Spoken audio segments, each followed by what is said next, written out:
What's up, guys? I wanted to share with you something that has really made a huge difference in the way that I approach problem solving in the last couple of months. And it's really just increased the output, it's increased the quality of solutions that we're able to deliver, we're able to find. Even more so than that, it's a methodology.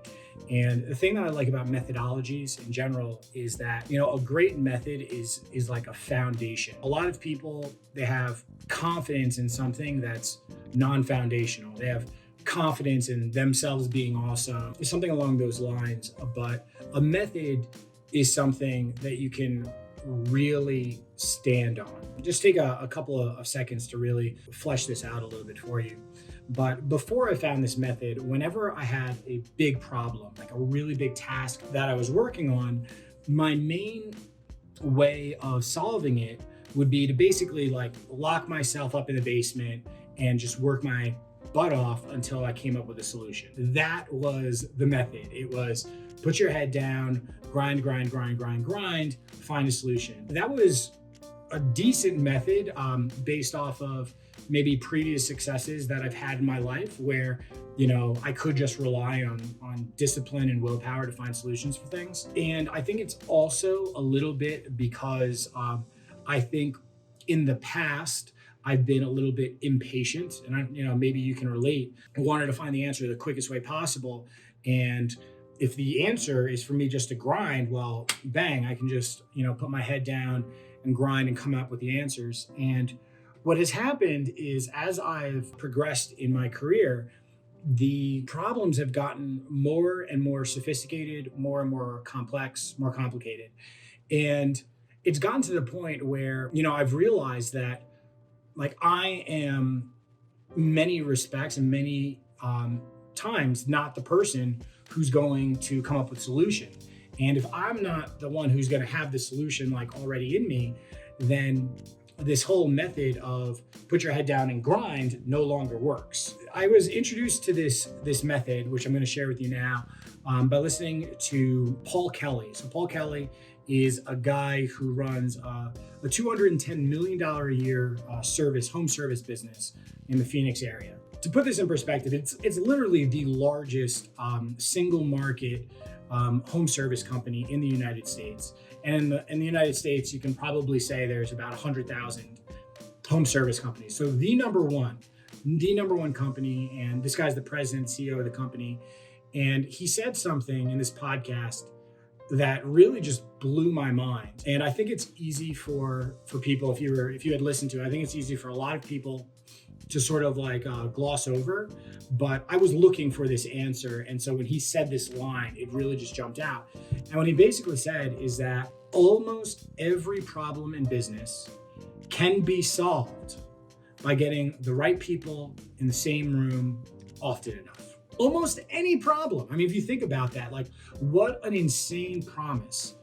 Think about what you're tackling right now. Think about the problem that you're trying to solve in your business, and think almost any problem can be solved by getting the right people in the same room, surrounding yourself by the right people often enough. So having enough like cadence where people are able to hold one another accountable and to try things in the real world, to get the feedback and make adjustments. This is not like mind-blowing. I mean, Paul Kelly didn't invent teamwork.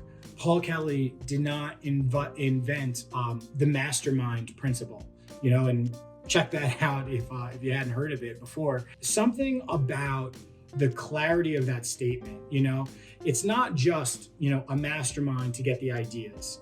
It's a mastermind applied to a specific problem in business, and then also added with the accountability and the adjustments and the seeing how your solutions are working in real time in the real world.